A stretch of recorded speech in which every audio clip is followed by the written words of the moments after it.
All right, so we're going to continue looking at section 5.1.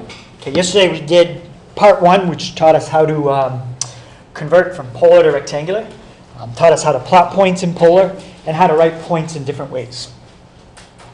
Right, today we're going to look at converting, we're going to start with the other way, changing x, y values into polar. Okay, so in rectangular, we have an x and a y. What about in polar? We don't have x and y anymore. What R and theta. Yeah, our goal is to find an r and a theta. Okay, we're going to use things you already know. Okay, I guarantee you to find r. Once I show you how to do it, it's something you already know how to do. Same thing with theta. All right, so we're going to start off with a coordinate plane. Okay, and this point has coordinates x and y. Okay, x is my horizontal distance, and y is the vertical. Okay, and what I'll do is make those, let's see, make it a different color. Let's make it,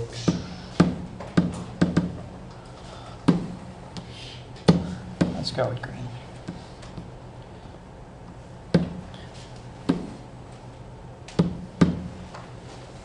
All right, so we got our x and y, and our goal is to find r and theta.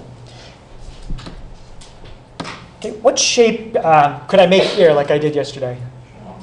We're going to make a triangle out of it. Right? And what would this be, the distance from the point to the pole? That would be a radius. Okay, if you want to think about it, I'm not going to keep the circle here because it's just going to make the diagram probably a little confusing. But actually, it's not bad. We'll keep it. So that's your radius. Okay, and where would theta be here?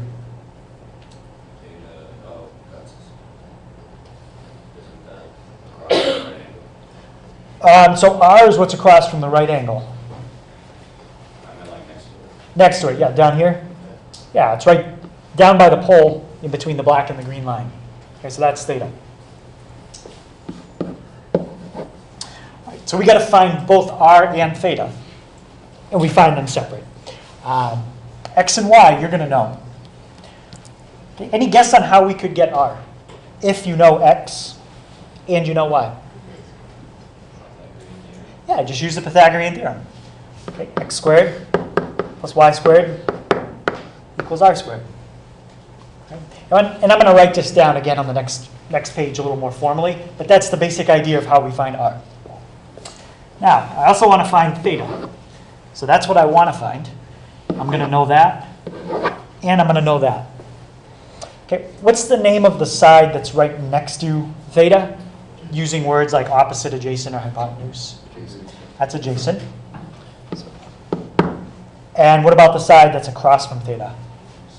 Opposite. And which trig function has those two in it? Tangent. So the tangent of theta equals opposite over adjacent.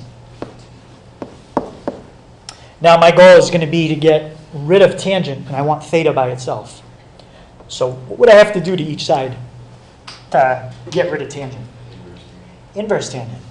So theta is the inverse tangent of y over x. All right. So that's the basic idea of what we need to do. We're going to be using inverse tangent, and we're going to use the Pythagorean theorem. Now, the Pythagorean theorem works perfect, okay? Whether your angle is in quadrants 2, 3, or 4, it doesn't matter. But if we get an angle that's in some other quadrants, we might have to make an adjustment to that inverse tangent of y over x. Okay, so let's look at that. All right, so first thing you've got to determine is the quadrant you're in. Okay, if you can do it without graphing it, that's fine. I just said to graph it so you could see what quadrant you're in. Okay, to find your angle, if you're in quadrants 1 or 4, you just use the formula we had on the other page. Inverse tangent of y over x.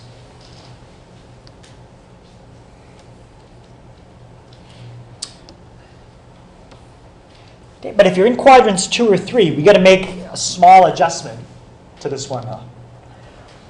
Does anybody remember when we studied inverse tangent, what it was always between? It was always between negative this number and positive this number. 90 and negative 90? Yeah, it was always between negative 90 and 90. Okay. Here's positive 90. Here's negative 90. Here's all the angles between negative 90 and positive 90. What quadrants does that arrow cover? 1 and 4. All right, so inverse tangent by itself is only going to give you an answer in quadrants 1 or 4. Okay, if you're in quadrants 2 or 3, what we've got to do is take the inverse tangent of y over x, but we have to add, if you're in degrees, 180 to that answer, or if you're in radians, add pi. Okay, what that does by adding 180, flips your answer over to the other side of the other side here. So gives you answers in that section. Quadrants 2 and 3. All right, so the only time you got to add pi or 180 is if your answer is in quadrants 2 or 3. Okay, any questions on that? Yeah. Now that still doesn't cover everywhere your angle could be. Where else could your angle be? Besides quadrants 1, 2, 3, or 4. Origin? You're on the right idea, but it'll never be right at the origin, but on an axis. Okay, it could be on an axis. And let's say we had this coordinate right here. Okay, that's the coordinate for 90 degrees. What's the x value of this coordinate? 0. You don't go left and right. And if we were on a unit circle, how many units up would you go? Go up 1. Okay, so there's your coordinate for 90 degrees on a unit circle. But what's going to happen if you plug in 0 for x in this formula?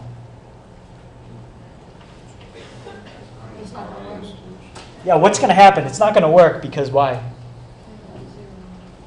You're going to have 0 in the denominator.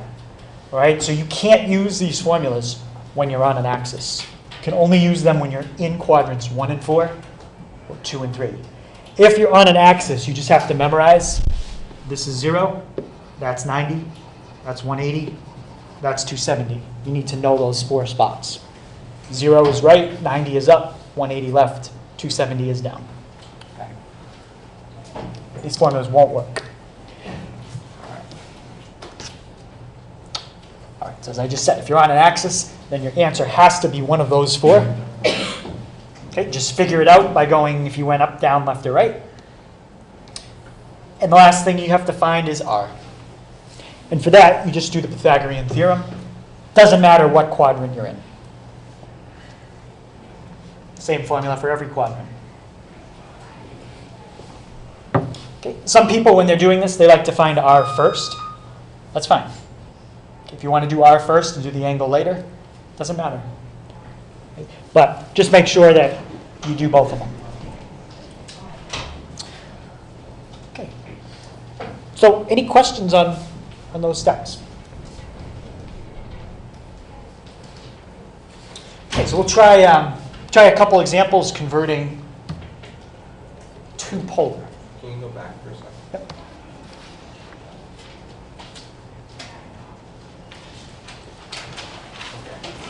All right, so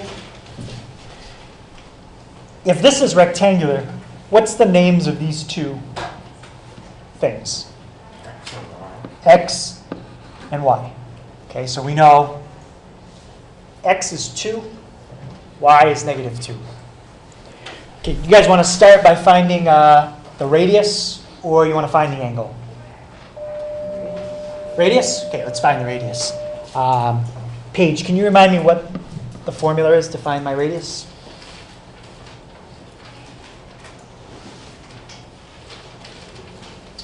I'm not sure. Did we have a formula that had r in it somewhere? Step 3?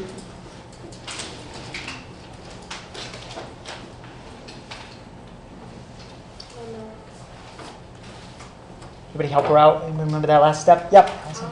R squared equals x squared plus y. Yeah. To determine r, we use r squared equals x squared plus y squared.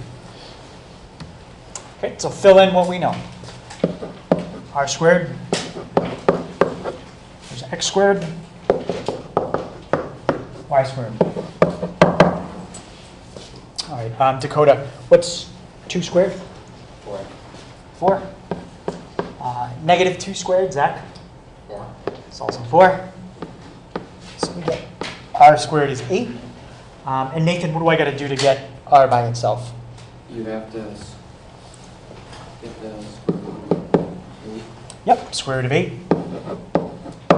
And back from algebra 1, algebra 2, reducing square roots. What does square root 8 reduce to? 2 square roots of 2. Oh, we're leaving it like that. Yeah, it could be either way. All right, in this case, I left it exact. If they ask you to round to a decimal, that's even easier. All you do is type in 8 square root. It's about 2.83. Okay, but for the test, I would make sure you know how to reduce it exact.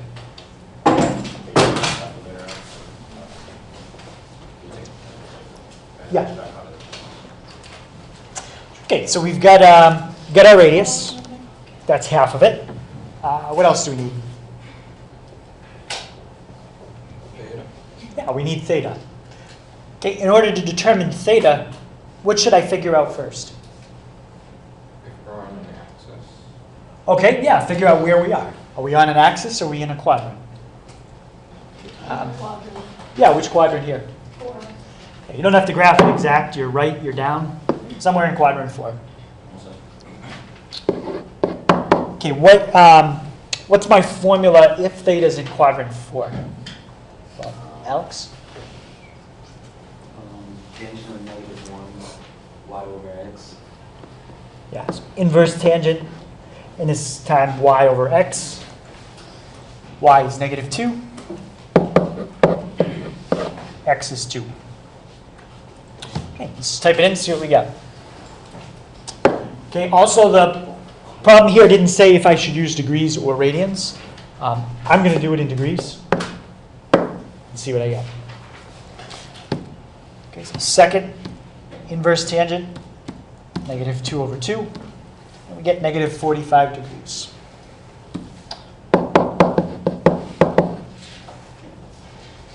Right, so our final answer is r, comma, theta. Or what if they wanted it with a positive angle? Whoops. How could you write -45 degrees as a positive angle? Would be positive 315. Positive 315.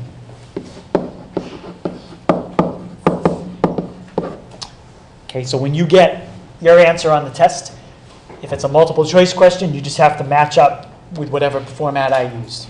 Generally, I use positive radius, positive angle. Okay, if this was an open response and it didn't ask you how to write it, both of these are correct. Okay, they're both fine. Okay, what if it asked for radians? How would you write -45 degrees in radians? Negative pi over 4. Yep, -pi over 4. So that's exactly the same answer, just that's degrees, that's radians. How do you do it? You just take, multiply by pi, divide by 180. 45 goes into itself once, goes into 180 4 times. Okay, so there's a ton of ways you can write your answer. All right, if it's open response and I don't specify, you can pick it any way you want. If it's a multiple choice, you're going to have to match what you get to what I have. Okay, so just make sure you know how to write it different ways. Questions on that?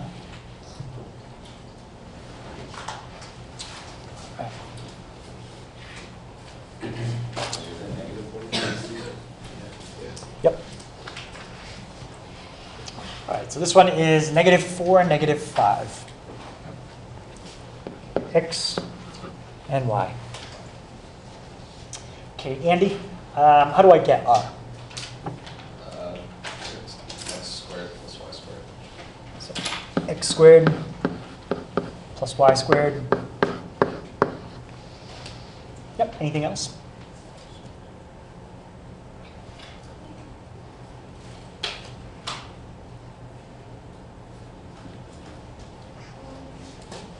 Equals r squared. Yeah, that's important, equals R squared. Because in that last step, we're going to end up taking a square root.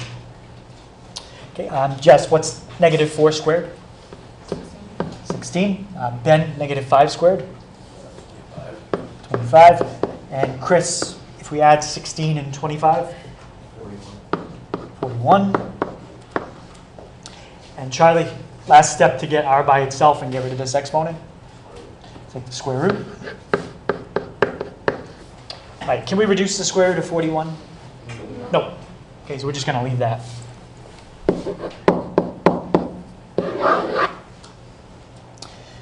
Okay, and last thing I need is theta. Okay, John, what quadrant am I going to be in this time?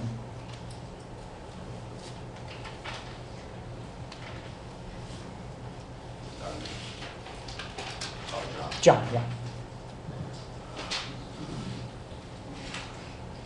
John, just focus on that coordinate. If you were to graph it. Be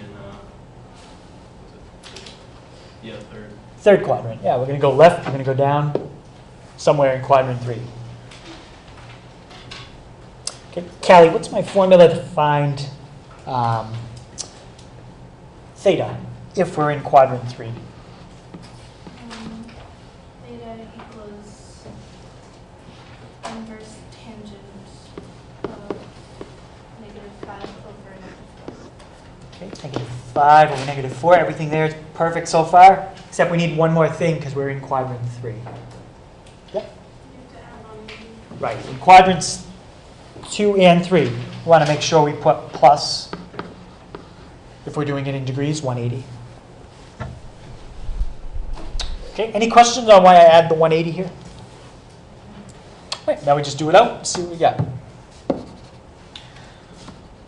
All right, so second inverse tangent of, if you want to save yourself some typing, just type it in as 5/4, because the negatives cancel out anyway. We get 51.34 plus 180, 231.34.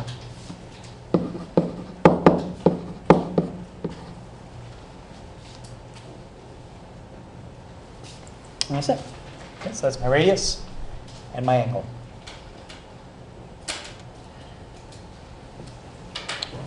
Okay, any questions on that one? Yep. So if on the test you don't specify whether you want the answer left in square roots or decimals, would it be wrong to do it in decimal? Either way. Nope. Either way is fine. If you wanted this one as a decimal, that's going to be about 6.4. Okay, any other questions on that? All right, so that pretty much finishes up section 5.1. All right, so now we're going to start to look at section A.4, which is in the back of the book. Okay, and it involves complex and imaginary numbers. Okay, but before we get into it, I just want to make sure people kind of understand where complex and imaginaries fit into the big picture. All right, so we're going to start with the simplest kind of numbers and work our way out to more complicated ones. Okay. Anybody remember the name for the simplest kinds of numbers you can have? There's no fractions, there's no decimals, no negatives. The old numbers. You don't even include 0. Real numbers, that's going to be the opposite end of it. That's going to be kind of the real big set. Integers. Integers are going to be in here, but they're a little bit further out. Yeah? Whole numbers. Okay, we're getting closer. These are counting numbers. Okay, so counting numbers are the simplest kinds of numbers you can have. They don't include 0, because think about if you were to count things, you don't count 0, 1, 2, 3. You start with 1, 1, 2, 3, 4.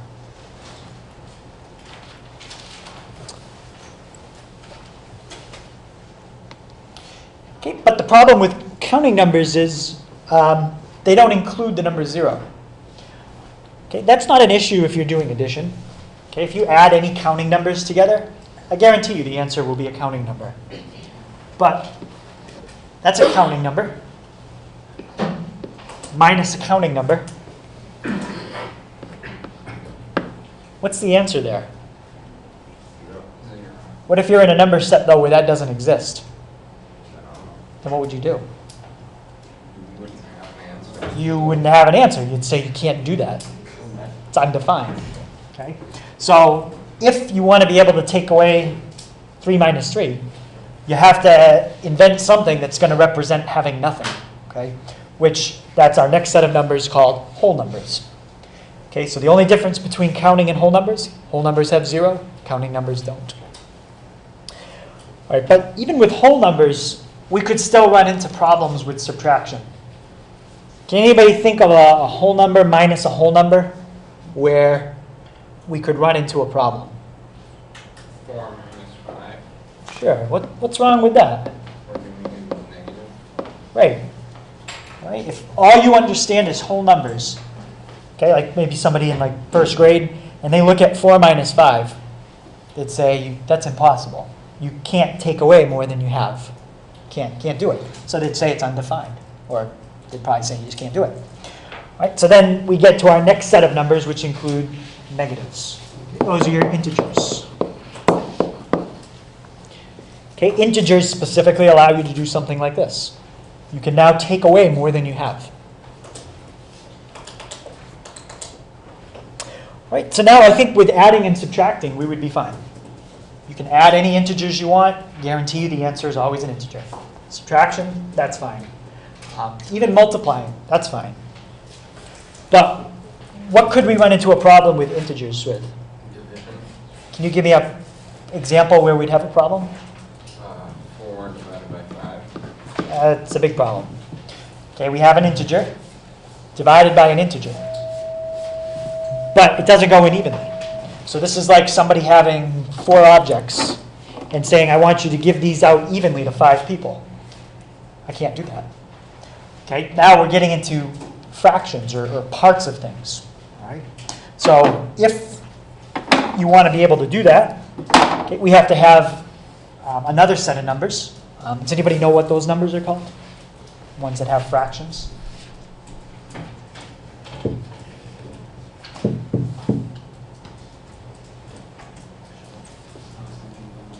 What are we thinking? Yeah, irrational numbers.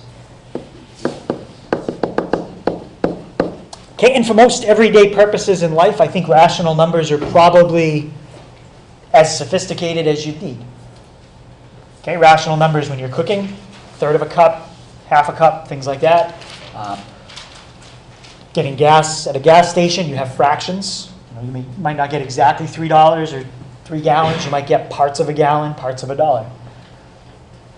Okay, but in terms of practical usage, these pretty much cover what you need for everyday life. When we start going beyond these, okay, we're getting more theoretical. Okay, so now if we have rational, what's the other set that's the opposite of that? Irrational.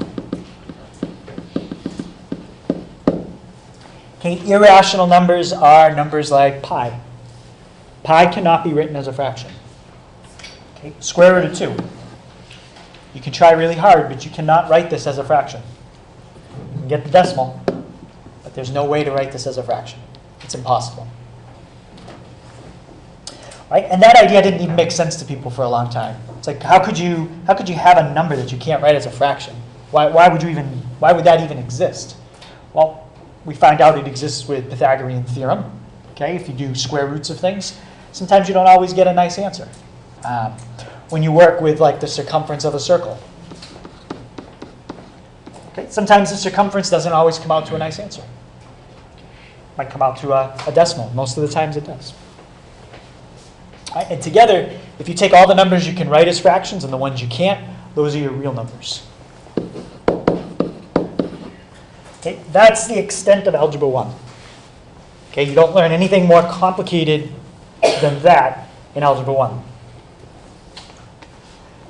But I could put up another very basic problem that you cannot do with these.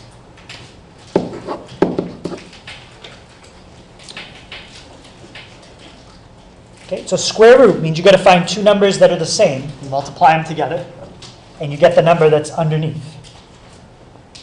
Well, the problem here is, let's say we pick 2. What's positive 2 times positive 2?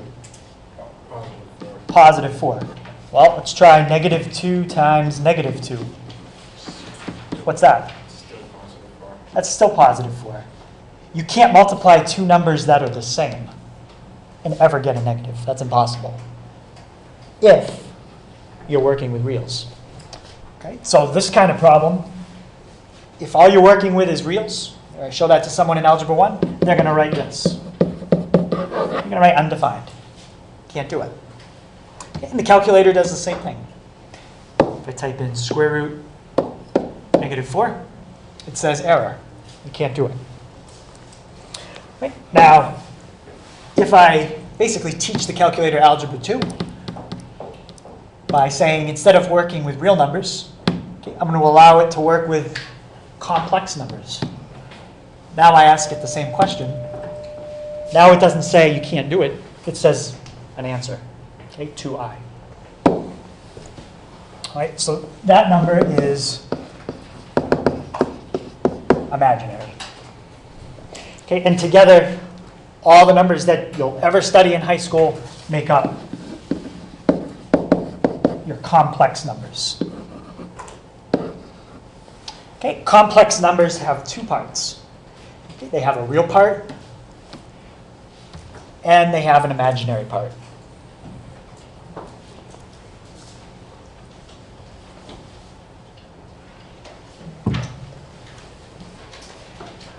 Okay, the real part is usually written first, in front. The imaginary part is usually written second. Okay, the imaginary part here is just the b. The I is next to it to tell you that it's imaginary. Okay, so if you write something like 2 plus 3i, we call that the standard form of a complex number. And in this particular one, the real part is 2. Imaginary part is 3. As far as uses for complex numbers in everyday life that typical people do, probably none. Okay, there isn't really basic kinds of things you can do with complex numbers. Hence the name, complex numbers. All right, these are used for more advanced kinds of things. Okay? Some students have mentioned to me they do use them in engineering. Is anyone in engineering? Yep, you do use them? We haven't used them yet. You haven't used them yet? All right. Have you heard of J? Well, I guess somebody said they call it J, we call it I, but same idea. All right, so maybe they don't do it anymore. Well, they used to. But most other trades besides engineering, electronics, maybe some physics, you're not going to use these kinds of numbers. So because of that, we're not going to do applications. Okay, you're not going to see any kind of word problems in this section. Okay, we'll just look at basic arithmetic. And really my point is to show you a little about complex and then make a connection between complex and polar. Okay? All the stuff you learned how to do in Algebra 2 with complex numbers, okay, that's great. But if you know polar, everything you learned in Algebra 2, I can show you an easier way to do. But you have to know polar to do it. Okay, so we'll review how you did it in Algebra 2, and then we'll look at some shortcuts probably tomorrow and Thursday. All right, so some numbers don't have a real part. Okay, like when I typed this in on the calculator, the answer was just 2i. Okay, if you have a number that doesn't have a real part, you could think of it as 0 plus 2i if you want. It's called a pure imaginary number. Okay, and here's an example. 4i, negative 2i. Okay, so if you don't have a real part, it's a pure imaginary number.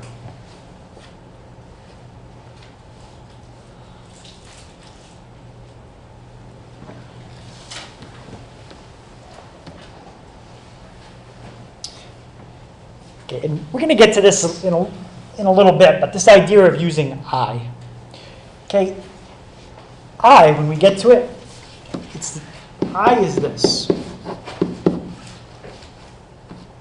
It's the square root of -1. Why? Because it is. It's as good of an answer as I can give you. Right?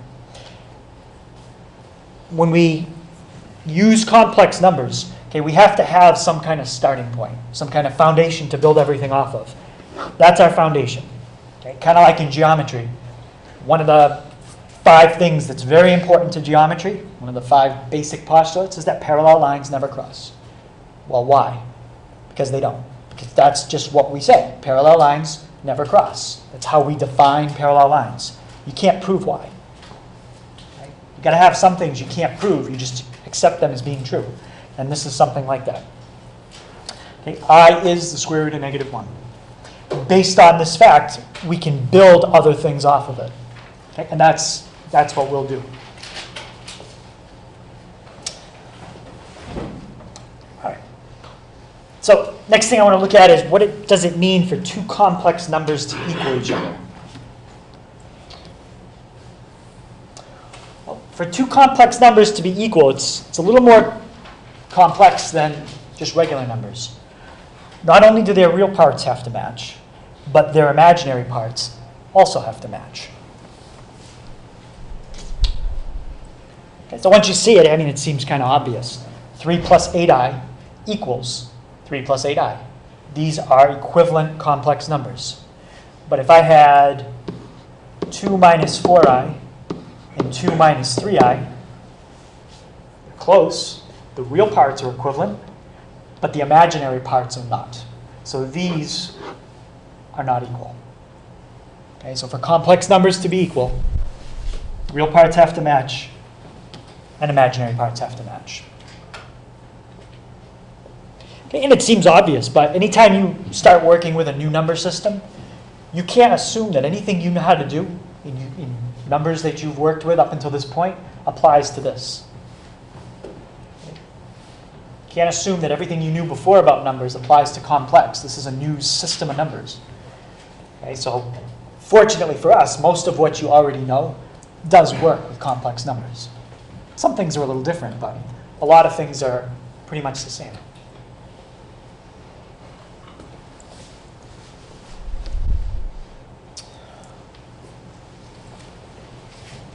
So between today and tomorrow, what we're going to cover is how we add, subtract, multiply, and divide. Okay, you're going to have one of each of these on the test. Okay, and to add complex numbers, easiest way to think about it, it's like combining like terms. You're allowed to combine real parts with real parts. So in this case, you can combine A with C, and you can combine B with D. Okay, those are your imaginary parts. And when you combine the imaginary parts, don't forget to put the I on the end, just to make sure you tell the person that it's imaginary.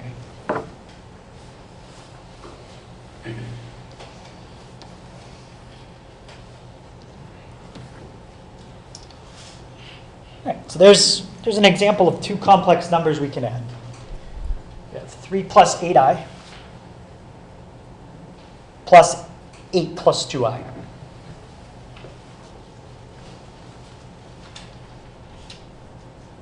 All right, so first thing I'm going to do is combine my 2 real parts together. So Hannah, what would I get if I combine positive 3 with positive 8?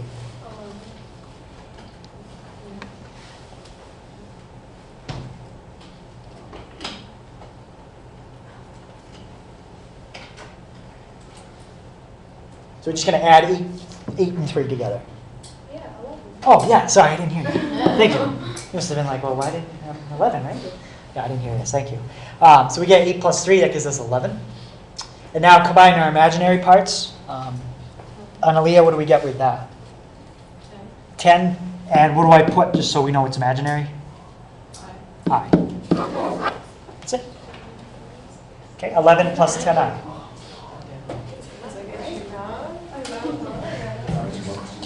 Okay, with this, you can't go any further. Okay, that's real, that's imaginary. You can't combine them any more than you just did. Okay, try 1B and 1C on your own. Okay, give those two a shot, and then we'll take a look at them.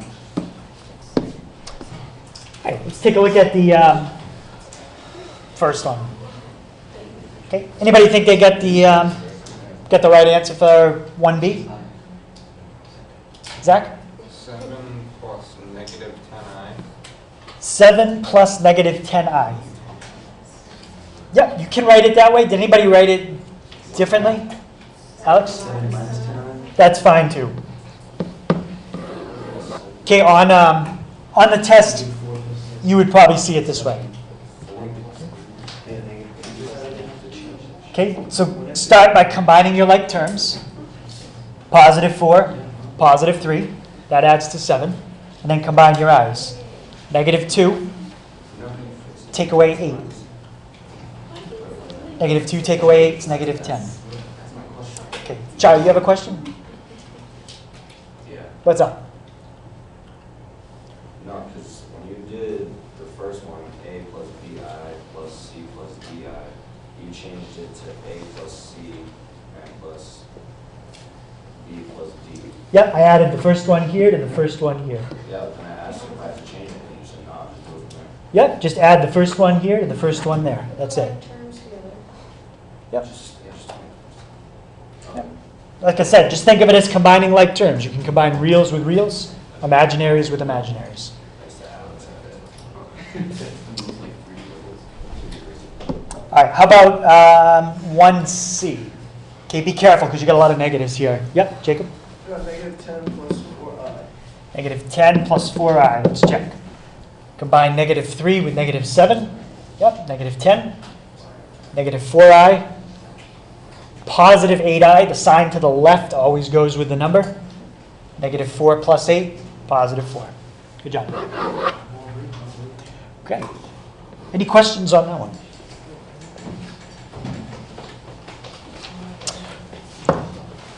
Right, so difference.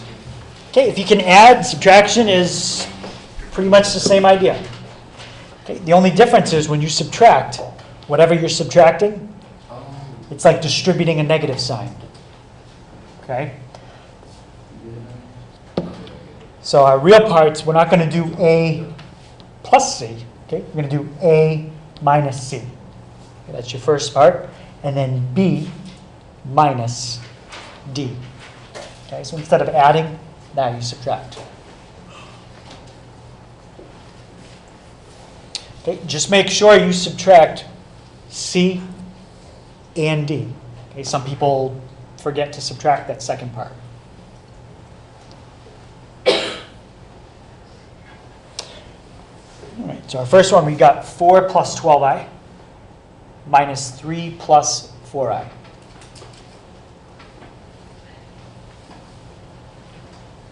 Okay, so what am I going to do to get my real part? It's going to be what minus what? 4 minus 3. Yep, 4 minus 3, which gives me 1. And how about for my imaginary part?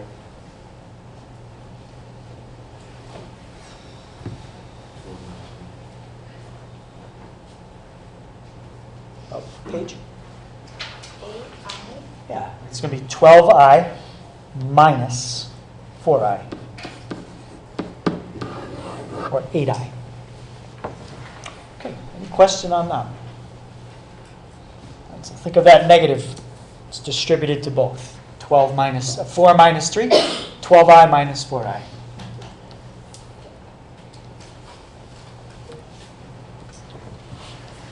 All right, take a second and try that one. 3 minus 5i minus 8 minus 6i.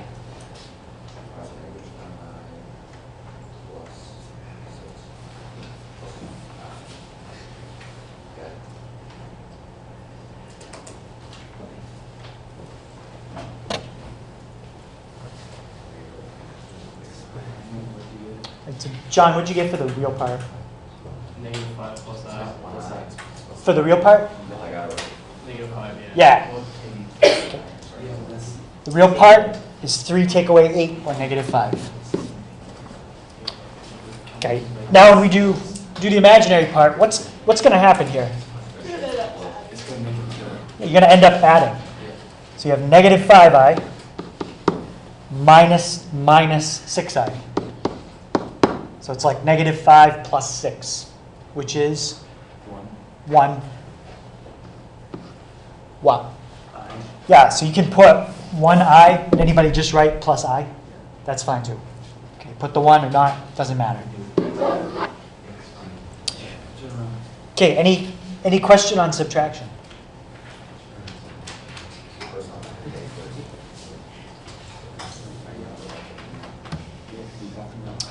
All right, so earlier I told you guys that we define, meaning you can't explain it, that is the way it is. I equals the square root of -1. So what would I squared be? Yeah. Okay, I is the square root of -1, right? That's I squared. Okay, so what happens when you have a square and a square root? They cancel out, and what's left? Okay, so I squared is -1. Okay, tomorrow when we multiply and divide, that's very important. Okay, anytime you have I squared as part of your final answer, something's wrong. Because I squared can always be simplified to -1. So on the test, if you see a multiple choice answer that has I squared in it, it's automatically wrong. It hasn't been simplified. Right? We could do I cubed, I to the 4th. We could go I to any power. But this is the one that's most important. What would be I cubed? I cubed, Would that be that'd be I times I squared. Well, what did we just say I squared was? And what's I times -1? Think simple. Think like x times -1. -I. That's I cubed. How about I to the 4th? If you think of it this way. Think of it as I squared times I squared. 1. Yeah, I squared is -1.